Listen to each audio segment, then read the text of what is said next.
Okay, Assalamualaikum warahmatullahi wabarakatuh dan salam sejahtera buat semua.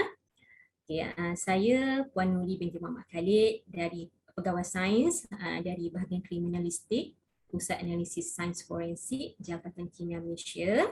Jadi untuk slot webinar sempena Minggu Sains Negara Keluarga Malaysia yang sedang berlangsung sekarang ni, saya akan berkongsi maklumat ataupun info mengenai barang kemas palsu. Okey, tanpa melengahkan masa, saya akan share slide yang telah saya sediakan. Cuma untuk permulaan, untuk dalam konteks ini, barang kemas palsu yang saya maksudkan tadi merujuk kepada barang kemas yang diperbuat daripada emas. So sebut pasal emas, semua orang tahu yang emas merupakan logam berharga yang menjadi kegelilaan lah, terutama kaum wanita seperti saya.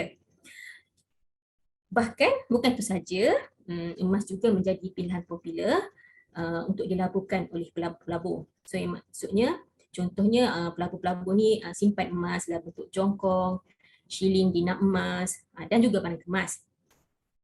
Dan disebabkan logam berharga ni atau emas ni popular, terlalu popular, maka terdapat golongan yang tidak bertanggungjawab menipu pembeli ketika membuat timbangan. Dekat sini datang punya tricky. Itu peniaga memasukkan logam lain ke dalam barang kemas yang hendak dijual tadi ataupun jongkong yang hendak dijual tadi dengan tujuan menaikkan lagi berat timbangan barang tersebut. Sebab kita tahu emas dijual dalam 1 gram berapa, kalau tak silap saya pada hari ni emas 999 dah dijual pada hampir mencecah RM300 per gram. So sebab itulah ramai kira ada golongan yang memberi kesempatan atas kata orang kita punya minat nak membeli atau kita punya minat untuk melabur. Okay. Okay, ini adalah outline presentation saya pada hari ini. Saya akan cerita mengenai pengenalan peranan Jabatan Kimia dan juga analisa yang kami jalankanlah untuk mengenal pasti barang kemas palsu tadi. Okey, terlebih dahulu sebagai permulaan, mari kita berkenalan dengan logam berharga ni. So dalam jadual berkala, emas merupakan unsur logam dengan nombor atom 79 dan ia diwakili dengan simbol AU ataupun singkatan daripada perkataan Latin iaitu aurum. So diambil AU sahaja yang membawa maksud subuh berkilat. Kita tahu kan waktu subuh dia macam merah, kuning-kuning, oranye-oranye macam tu. So dia berkilat. Dimaksudkan itu, subuh berkilat, aurum. So dalam jadual berkala ni tadi, emas berada dalam kumpulan 11, iaitu kumpulan logam peralihan bersama dengan koprum, tembaga, itu koprum, tembaga, jantan silver dan lain-lain.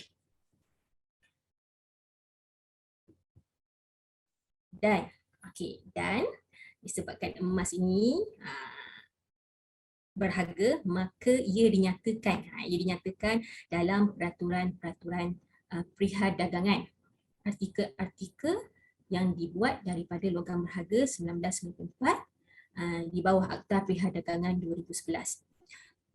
Ini sebenarnya akta ni adalah dibuat bagi melindungi hak pengguna macam kita dan juga pelabur-pelabur yang ada dekat luar. So dalam akta ini emas dikenali sebagai logam berharga. Okay. Bukan sekadar emas, ada perak, ada platinum, yang mana dalam bentuk tulen atau alloy emas, perak atau platinum. So tahap ketulinan ataupun standard ketulinan emas tadi ataupun logam berharga tadi merujuk kepada artikel yang dibuat daripada logam berharga di mana bilangan bahagian mengikut berat emas, perak atau platinum tulen adalah dalam 1000 bahagian. Maksud dekat sini, contohnya dalam 1000 bahagian emas, dalam 1000 bahagian jongkong tadi, 999 adalah emas dan satu bahagian adalah unsur lain. Itu yang dimaksudkan dekat sini. Okey, seterusnya yang kelihatan ni adalah jadual yang menunjukkan jenis-jenis emas yang terdapat dalam pasaran dan juga nama biasa yang dikenali dalam rakyat Malaysia lah. So kalau lihat pada bulatan merah tu yang saya tandakan peratus emas tu, okey. Saya juga nyatakan di sini jenis karat dia lah. Kita biasa dengar emas 4 karat, 20 karat, 22 karat. Apa sebenarnya? Itu menunjukkan kad keturunan emas tadilah. So, unit per seribu jisim seperti yang saya jelaskan tadi, dia kita ukur dalam bentuk per seribu.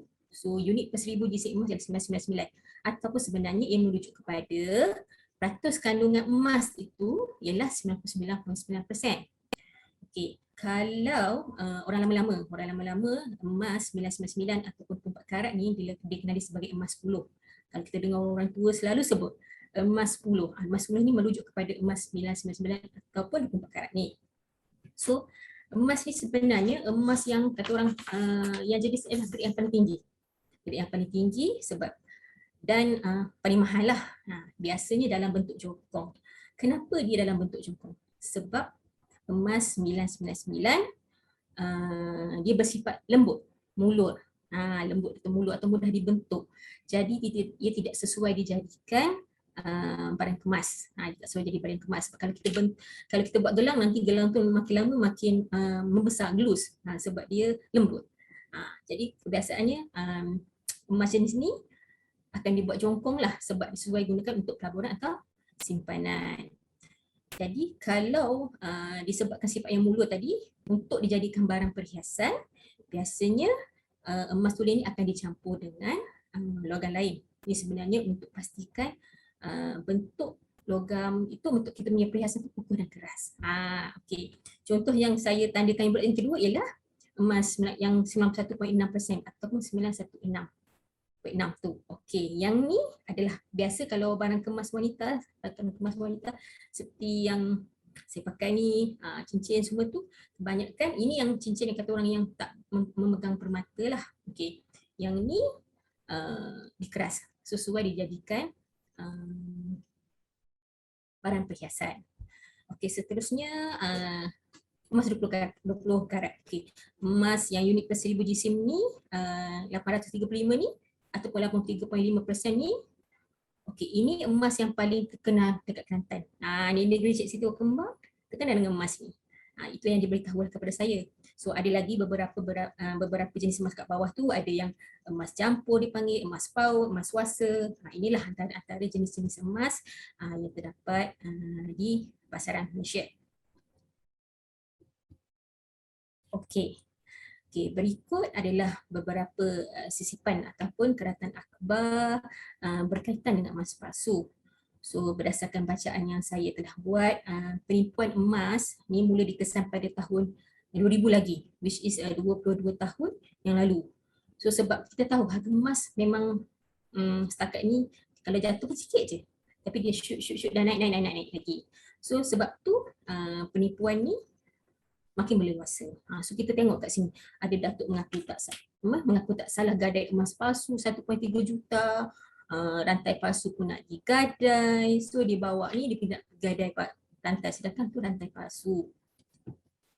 Yang ni kita tengok, okey, kesian kakak ni hanya tembaga. Puan ni beli emas pada harga murah. So bila dia nak pergi gadai untuk buat modal berniaga, dia dapati rupanya ditipu. Kat dalam tu ada tungsten. Itulah lebih kurang tadi. Adalah beberapa lagi macam nilai lebur 100,000 di pedai jualan emas palsu, besi bodoh disadu emas, wanita ditipu. Ini sebenarnya terutama masa musim PKP ni lah, yang musim PKP yang lalu ada tawaran emas murah. Jadi ada pembeli-pembeli yang kata orang yang tak terkesan dengan PKP, yang ada duit lebih, mereka beli. Sedangkan rupanya emas tu adalah emas palsu. So kesianlah, banyak kerugian, menanggung kerugian lah sebenarnya kat sini. Jadi kat sini datanglah peranan kami di Jabatan Kimia. So kami menerima kes daripada pihak PDRM, yang mana kes ini adalah kes penguatkuasaan lah, yang mana PDRM terima aduan daripada pihak bank ke, pihak kedai ke, Arahnu ke, ataupun mangsa pensendirian yang mengatakan mereka syaki ditipu. So polis akan hantar barang-barang berkenaan kepada pihak kami. So biasanya exhibit yang kami terima atau barang-barang kes yang kami terima seperti cincin, rantai leher, gelang, cincin emas dan juga jongkong lah. So ini sebenarnya kenapa polis hantar ni? Sebab seperti yang saya cakapkan tadi, dia hantar sebab ia melibatkan penipuan. Contohnya barang gadai yang tidak dituntut ataupun emas palsu. Ini contoh kalau dia pergi gadai dekat Arahnu, dia pergi cantik gadai dekat Arahnu, kan dia ada surat matang, maksudnya pada satu tempoh dia perlu tuntut. Kalau tak dituntut, maksudnya menjadi milik Arahnu. Macam tu. So Arahnu pelik. Kenapa biasa Arahnu ke pajak gadai kan rasa pelik. Kenapa orang tak tuntut? Kalau amount-amount besar ni. Dan bila dia semak-semak rupanya palsu. Dia syak mereka palsu. Dia akan buat laporan kepada pihak PDRM. PDRM akan hantar barang kemas berkenaan kepada kita. Dan selain daripada itu, kami juga menentukan sama ada itu adalah emas tiruan, ataupun emas celok, ataupun emas yang disadu. Dan juga kami juga menentukan kualiti emas yang dihantar tu sama ada 999, 916. Kadang-kadang macam ni. Kita beli emas, dia kata emas tu 999. Rupa-rupanya bukan. Sebenarnya emas 916. Perbezaan ada dari segi gram. So harga 999 lebih mahal daripada 916. So kalau ikutkan, both adalah emas. Dua-duanya adalah emas, tapi perbezaan dari segi kualiti emas tadi. So dia rasa diri dia tertipu. Dia pergi kedai tu cakap ini emas 999. So dia nak beli gelang tadi. Dia kata gelang ni saya nak belilah gelang 999 ni. Okey. Tapi bila dia nak gadai, dia nak kedai, kita katakan dia nak pakai duit ke macam mana ke, dia pergi pajak gadai. So dia bawa surat yang dia beli tadi. Dan kat situ dia beli 999. Tapi pajak gadai dapat kesan. Katalah pajak gadai tu dapat kesan mengatakan ini emas 916 bukan 999. So masa ada tertipu lah. Yang ni dia akan beraduan kepada PDRM. So PDRM akan hantar kepada kita lah. Dan juga tungsten yang disadu dengan emas tulen. Ini banyak. Ini kesian sebenarnya. Sebab tungsten tu berat. Okey. Ini contoh gold bar ataupun jongkong palsu. Yang ni boleh lihat ni, tungsten ni disadu dengan emas ataupun dibalut dengan emas ni. Yang ni biasanya sukar untuk dibezakan dengan mata kasar maupun dengan alat yang pengukur ketulinan yang ada kat pajak gadai. Sebab ketumpatan emas dan tungsten ni lebih kurang sama, hampir sama. Perbezaan 0.05 je. Jadi kebanyakan pajak gadai tertipu part ni lah, part ni. Kesian dekat orang yang membeli. Kegagalan ni sebab kegagalan mengesan besi tungsten ni menyebabkan mangsa menyimpan emas, menyimpan dan yang bukan emas ni dah rugi yang besar. Tuan-tuan mesti tahu, adik-adik mesti tahu yang logam tungsten ni. Contohnya logam tungsten yang biasa kita tahu, batu ladung yang kita gunakan oleh pemancing kan berat. So bayangkan, dia salut besi tu, dia salut tungsten tadi dengan emas dan dijual dengan kadar katakan RM300 per gram. Emas yang ada tu yang dia punya bar ni 100 gram. Tak kebanyak tu. Sebenarnya ni emas ni nipis kat luar dia. Inilah cakap tadi.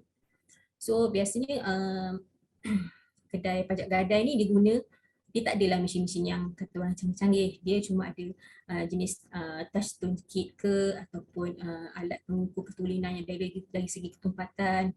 So yang ni kadang-kadang menyebabkan mereka juga ditipu.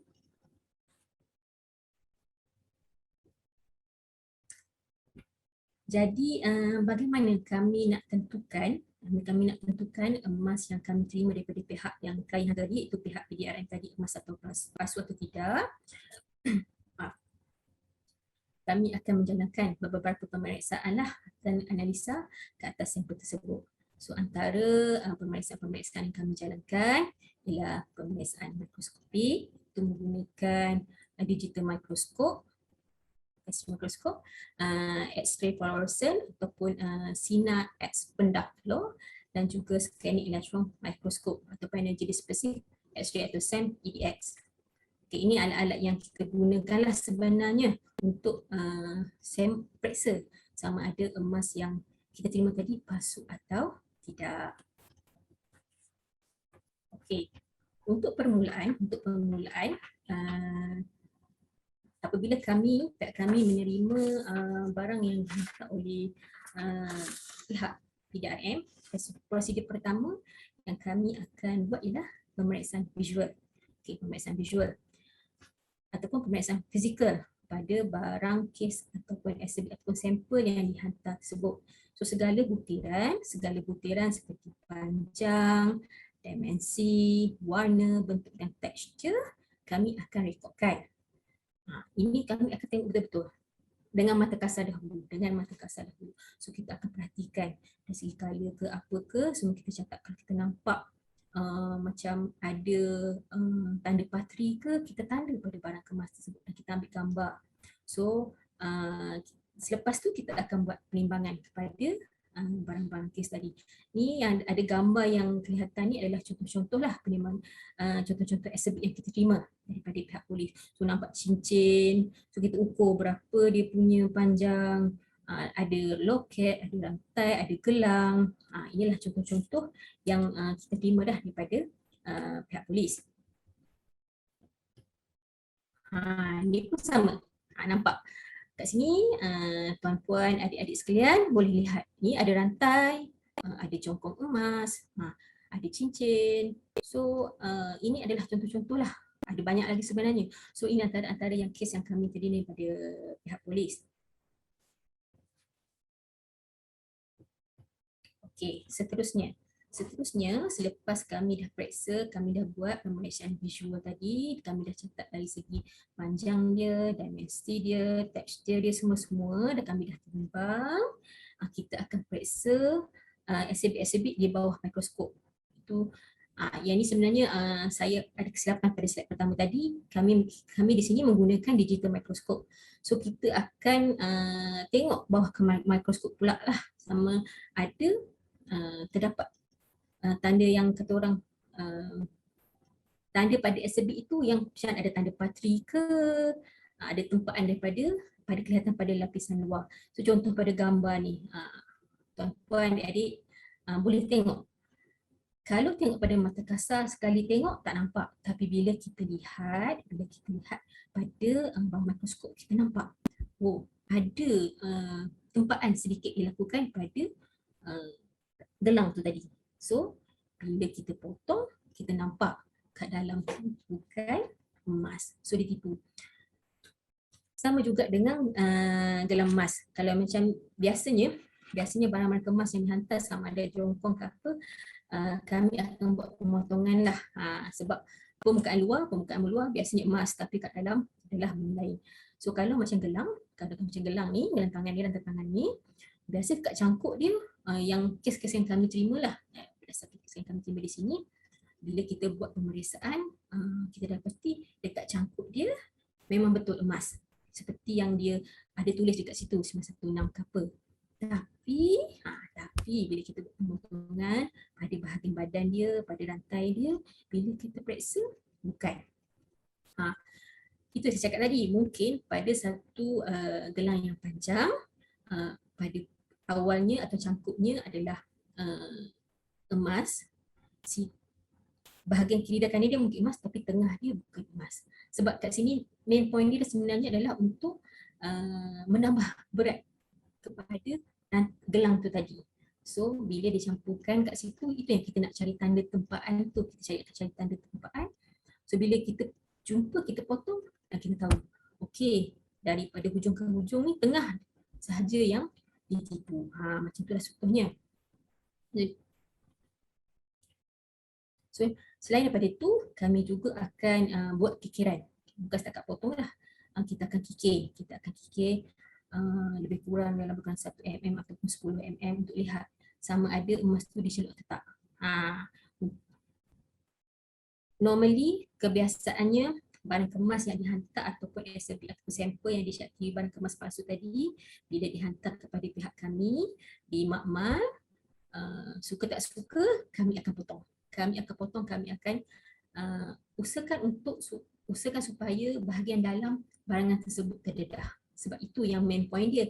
Sebab yang kalau kat luar, jarang orang nak buat tu sebab orang sayangkan barang kemas tadi. Kecuali kalau dia dah rasa memang dia tipu, memang dia redha lah kata orang untuk barang kemas tu dipotong dan sebagainya.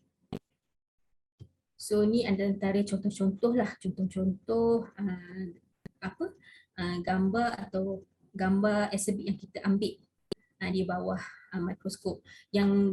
Ada yang dapat dilihat dalam mata kasar seperti yang dipegang di tangan ni. Okey, dia dapat melihat mata kasar, memang nampak jelas. Bila potong, kita potong ni memang nampak kat dalam tu sebenarnya logam lain, which iaitu perak. Dan ada juga yang kata orang tak nampak dengan mata kasar. Kalau kita kikir atau kita potong, kita tak nampak. Tapi bawah mikroskop, contohnya seperti yang berada di sebelah atas, sebelah kanan tu, atau luar dia warna macam tu, dalam dia warna macam tu. So ini memang kalau tengok dalam mata kasar memang tak nampak. Tapi bila tengok bawah mikroskop, kita tengok ada dari segi perubahan warna. Jadi kat sini kita tahu, okey, kita akan buat pemeriksaan lanjut. Kita akan menggunakan peralatan seterusnya lah untuk memeriksa lebih lanjut.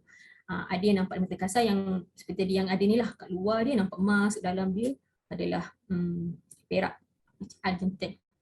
Okey, yang ini yang kat bawah tu, sebelah kanan bawah, itu yang kita kikir. Kita kikir sampai kita jumpa. Kita kikir, rupanya dia lapisan je. Dia lapisan je. So yang kita tahu, okey, rupanya ini adalah palsu. Okey. Setelah kikiran atau pemotongan kita buat, seterusnya kita akan ukur kandungan emas dalam exhibit tadi menggunakan peralatan SRF ataupun peralatan sinar X pendah fluor. Okey. Alat ini menguji ketulinan logam berharga dan juga 100 jenis lagi logam lain seperti perak, gangsa. Okey. Peralatan ini menggunakan kaedah tanpa musnah ataupun non-destructive method lah, yang mana dia tidak merosakkan sampel. Tapi seperti yang saya cakap tadi, sampel-sampel yang dihantar memang kami akan rosakkan, dari segi maksudnya kami buat pemotongan. Macam itulah. Tapi dia kami tidak memusnahkan. Dekat sini saya akan tunjukkan video bagaimana kami membuat pemeriksaan. So video pendek, video tanpa suara, saya akan navigate lah apa yang klik saya ataupun sahabat saya ni buat. So mari kita saksikan. Okey, yang kelihatan ni peralatan SRF. Sekarang sahabat saya tadi masukkan satu standard lah, standard untuk calibrate peralatan SRF tadi.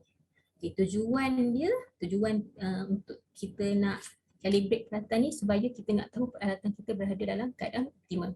So baca pada peralatan, dia akan keluar result ataupun keputusan pada perisian di compatible yang ada ni.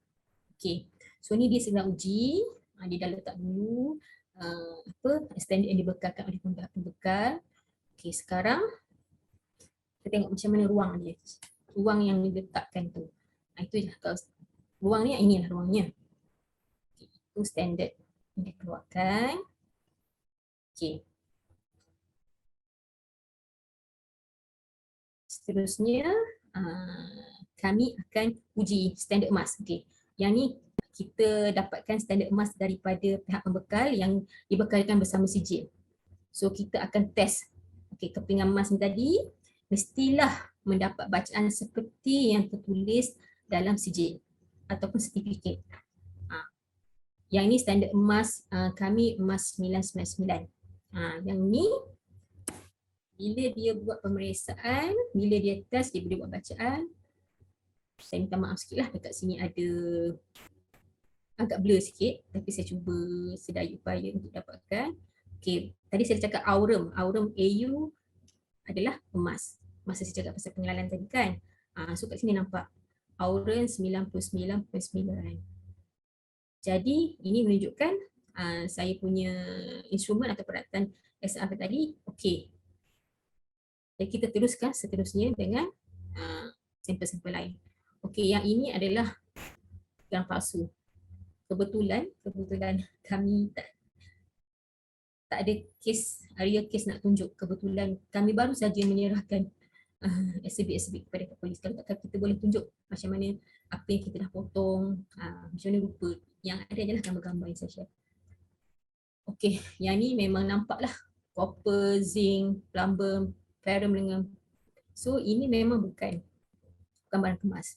Okey, seterusnya yang membuat pengukuran pada cincin 916 yang dikatakan 916.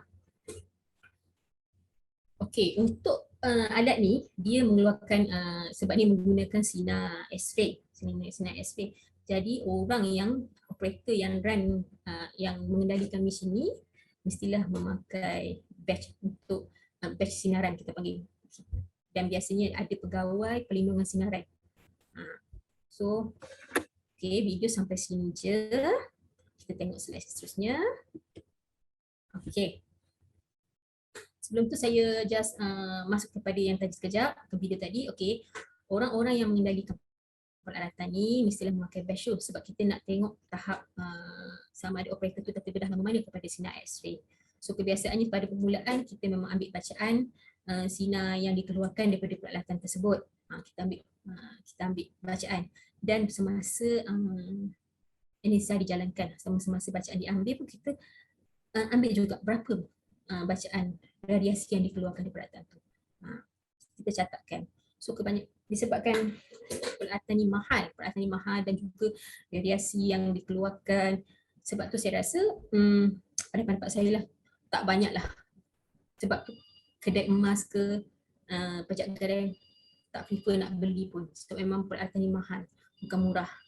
Yang ada adalah makmal swasta, makmal kerajaan, pihak KPDN ataupun Meteorologi Malaysia yang ada peralatan-peralatan macam ni. So, okey. Yang ini, ini result yang keputusan yang keluar daripada saya ambil daripada SRF tadi. Inilah bentuk keputusan yang kita boleh lihat lah. So kat sini kita nampak aurum, kandungan aurumnya ialah 99.91%. So ini memenuhi ataupun cukup seperti yang dinyatakan dalam sertifikat tadi, CJ tadi. Okey. Ini standard emas kita lah. Okey, yang ni keputusan yang kita dapat daripada analisa yang dijalankan pada cincin 916 dan juga gelang palsu tadi. Kita boleh nampak kali 916 tu dia punya kandungan logam ni 91.3. Ni cincin saya ni memang nak kena cek adakah saya perlu buat laporan polis. Okey.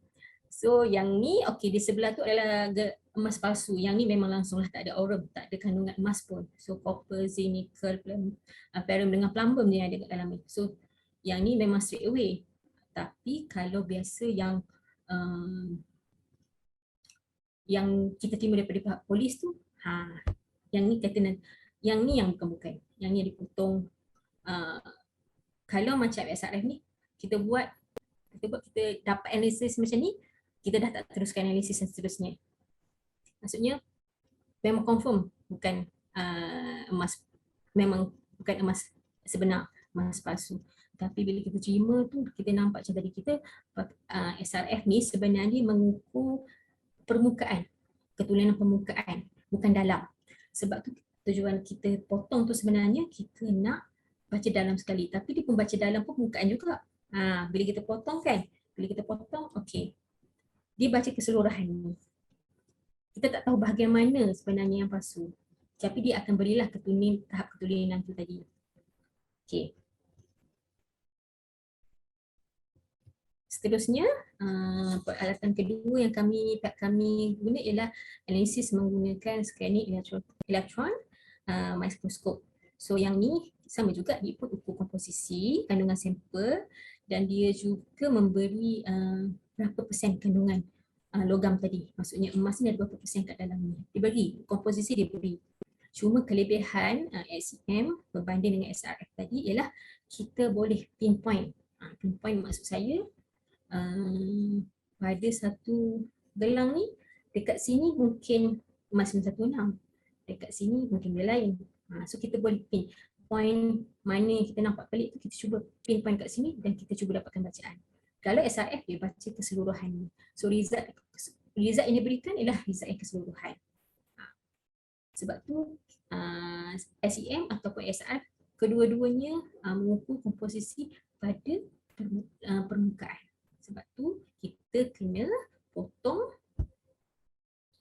emas tadi. Sebab kita nak tengok makin dalam dia. Okey, macam SEM ni yang ni cara nak analisis dia kalau macam yang SR tadi, lepas kita potong kita letak je. Kita letak je dalam ruangan chambering tadi. Okey, lepas tu kita ambil bacaan. Kalau SEM ni kita potong kepada fragment yang kecil. Fragment lebih kecil, lepas tu kita lekatkan pada start yang saya tunjukkan. Ni kat sini, kita lekatkan pada sini. And then kita masukkan pada instrumen. Yang ni lah dia akan baca pada atas ni. Ni peralatan ISM yang ada di Jabatan Kimia lah. So kita akan baca. Ini bila yang kita nak pindahkan bahagian emas yang kecil ni. So bila kita pindahkan pada sini dan kita baca menggunakan SEM ADX ni tadi. So kita dapatlah jalankan analisisnya. Okay. Ini adalah contoh pengukuran elemen ataupun unsur logam pada permukaan luar barang kemas tadi. Ini contohnya, ini sebenarnya kalau tak silap saya ini subang. Subang kalau tengok ni kan, bila tengok daripada keputusan SEM ni, dia menunjukkan kehadiran emas. Kan saya dah beritahu yang dalam jadual berkala emas aurum diwakili dengan singkatan AU tadi. So kat sini kita nampak ada aurum dah banyak, ada jantan sikit. So kita tahu bahagian luar ni adalah emas. Okey. Seterusnya, bila kita buat pula keputusan, bila kita pinpoint pada yang tempat yang kita potong, kat sinilah fikirnya kita sedar sebenarnya luar saja emas, kat dalamnya adalah argentum dan copper. Argentum which is silver ataupun perak. Copper which is tembaga. So berat. Tapi sebenarnya dari segi ketulinannya, tak tulis, ditulis pada permukaan sahaja. Kita nak pergi jual balik, kalau biasanya kalau kita rasa macam nak pakai duit ke, nak apa ke, kita nak pergi pajak gadaikan sekejap ke, nak letak ke arah ni ke, bila kita dapati nilai tu dah bukan, kita beli mahal, kita kena tipu. So nasihat saya kalau kita nak beli emas ni, kalau boleh janganlah, kalau tak, yelah kalau orang kata orang kita kenal pun kita. So kalau seboleh-bolehnya belilah dengan penjual yang ada, kata orang dia punya prestasi ataupun dia punya image tu dah image okey. So dia takkan tipu kita beli dengan yang kata orang well known punya kedai emas. Macam itulah. Jangan kita tertipu dengan kata orang barang kemas murah, emas murah. Ini sebenarnya yang kita kena tipu tadi. Okey. Biasanya kalau setelah kita dah buat analisa, setelah siap analisa yang tadi, keputusan yang kita keluarkan kepada pihak polis, biasanya dalam laporan kita akan nyatakan setelah selesai dianalisis, kami dapat macam selesai analisis, selesai potong segala bahagian tadi, kita akan keluarkan laporan. Contohnya, saya dapati cincin bertanda X diperbuat daripada logam perak yang disalut dengan logam aurum.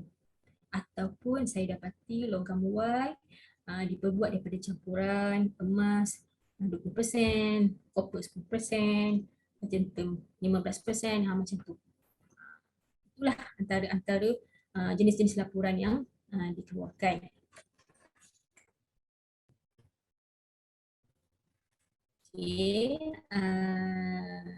Sampai situ sajalah kata orang sharing untuk saya untuk kali ini, info yang saya nak sampaikan kepada tuan-tuan sekalian, atau adik-adik sekalian. So jika ada pertanyaan, boleh email kepada saya seperti yang tertera. Dengan itu saya akhiri saya punya persembahan dengan ucapan terima kasih banyak-banyak kerana meluangkan masa mendengar saya punya perkongsian pada kali ini, dan maaf jika saya ada terkasar bahasa sepanjang saya memberi presentation tadi. Sekian, terima kasih.